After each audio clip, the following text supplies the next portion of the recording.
Please click like and subscribe and that little notification bell for the next episode.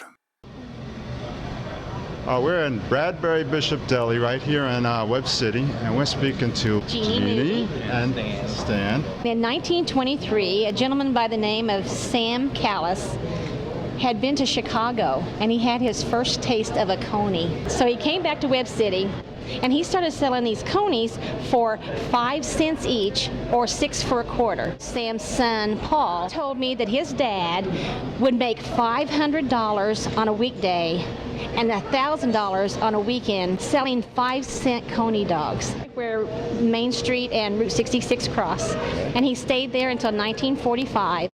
Okay, the building was built in 1887, originally going to be a bank. They used to have bottle rocket fights after the closing hours, and they shot a bottle rocket through the building, and it blew up out of the front of the building. And after they rebuilt it, it became the Bradbury Drug Company. And in 1927 is when the soda fountain was installed, and it originally was wooden. In 1945, the soda fountain was refurbished to stainless steel. On August 25th, 1988, it was opened as a deli. We don't do bottle rocket fights anymore. City ordinance won't permit it. What now, a coney dog? Yeah, conies were, they brought them in from Chicago. And he brought them and showed somebody, a baker, how to make the buns. He sold it for a nickel a piece, coney dogs, because he liked it, coney dogs, so 6 for a quarter. And they said he made a fortune doing this in the 20s. What are they? You know what coney dog is? No. It's a hot dog with chili. Wow.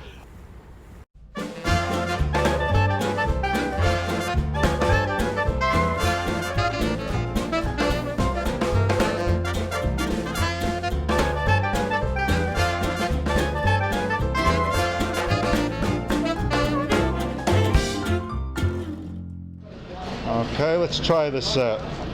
If it tastes anything as good as it looks, well, I always take a little bit of the whipped cream first. Nothing like homemade whipped cream, so I tell you.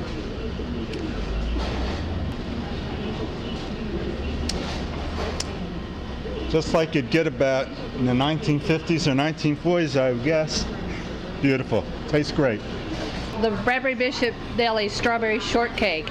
This is my great-grandmother's recipe. I've used it here. People love it. It's a grilled biscuit, technically, and I put powdered sugar on it, then ice cream, strawberries, and whipped cream. You ought to try it. Well, I got a spoon right here. I hope you enjoy That's a piece of art. I hate to ruin it.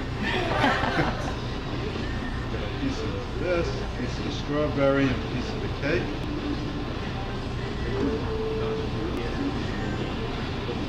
It's Try this. This is good. This is good stuff. But it's so pretty, you hate to ruin it. The artist is Mayor John Biggs. He did this about 1994.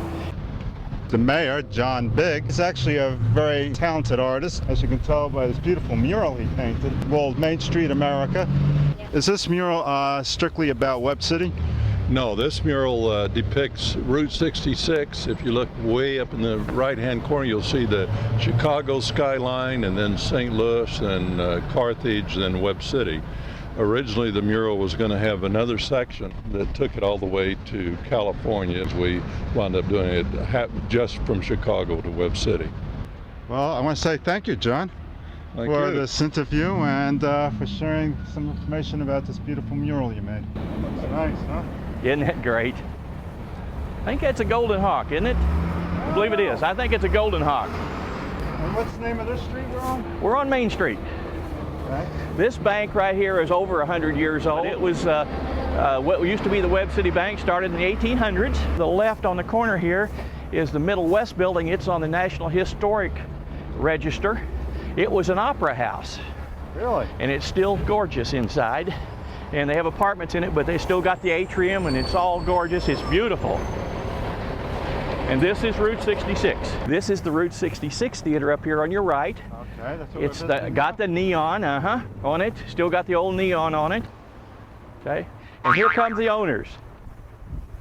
Hey, Scott and Nancy. Hey, Chuck, how are you? Great, great. Very good.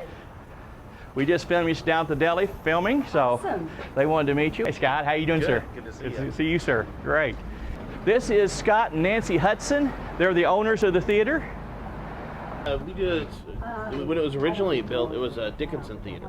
Oh, was the it? Dickinson family owned it, and before they started their whole franchise and got real big, and so it was named the Dickinson Theater when it first opened up. I see. Then it became the Larson? It was Larson for a little while, and there was another theater here in town that he owned that was called Junior's. Mm-hmm.